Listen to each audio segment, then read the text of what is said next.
Hi అండి, praise lord. దేవుని నామాన మీ అందరికీ నా వందనాలు తెలియజేస్తున్నాను. ఈ రోజు మరి ఒకసారి మీ ముందుకు ఈ వీడియో ద్వారా రావడానికి దేవుడిచ్చిన కృపను బట్టి దేవునికి కృతజ్ఞతాస్తుతులు చెల్లిస్తున్నాను. ఈ లోకంలో సాధారణంగా ఏదైనా కోరదగినది ఉంది అంటే అది ధనము లేదా బంగారం అని అందరూ అంటూ ఉంటారు కదా.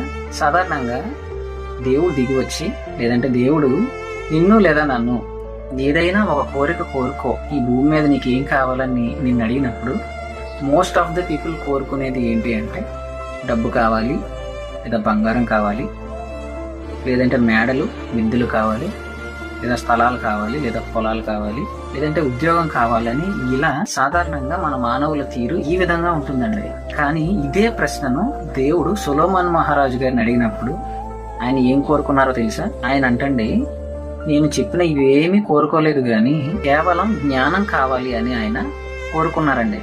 ఎందుకంటే జ్ఞానం అనేది ఒక బహుమానం, దేవుడిచ్చిన బహుమానం అండి. అది విశ్వాసాన్ని బోధించే సామర్థ్యాన్ని కలిగి ఉంటుందండి. సాధారణంగా మానవుల జ్ఞానం అనేది పరిమితమైన జ్ఞానం అండి.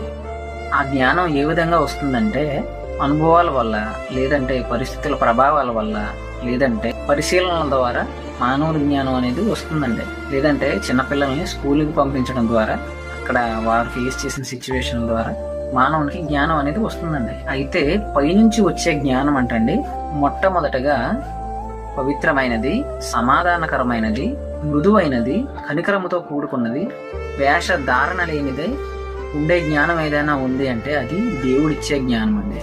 బైబిల్ చెప్తుంది కదా, యెహోవా యందు భయభక్తులు కలిగి ఉంట జ్ఞానమునకు మూలము అని. సాధారణంగా మన ఇంట్లో చిన్నపిల్లలు ఉన్నప్పుడు స్కూల్లో పాఠాలు అర్థం కాకపోయినప్పుడు, లేదంటే చదువుతూ ఉన్నగా అర్థం కానప్పుడు తల్లిదండ్రులను అడిగి తెలుసుకుంటారు.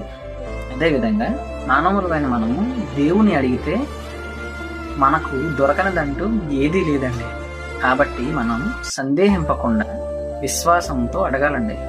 ఆ విధంగా మనం అడిగినప్పుడు ఆయన తప్పకుండా మనం అడిగిన దాన్ని మనకు దయచేస్తారండి. శ్రేష్టమైన ప్రతి ఈవియు, సంపూర్ణమైన ప్రతి వరము పరసంబంధమైనదై జ్యోతిర్మయుడగు తండ్రి యొద్ద నుండి వచ్చును అని లేఖనం సెలవిస్తుందండి. ఈ రోజు ఈ వాక్యం ఏంటంటే మనం అందరము కూడా దేవుణ్ణి ప్రేర సంబంధమైనటువంటి జ్ఞానమును కాకుండా సొలొమోన్ రాజు గారు అడిగినటువంటి జ్ఞానమును, సొలొమోన్ రాజు గారికి దేవుడు అనుగ్రహించినటువంటి జ్ఞానమును మనం పొందుకొనిలాగిన ప్రార్థిద్దామండి.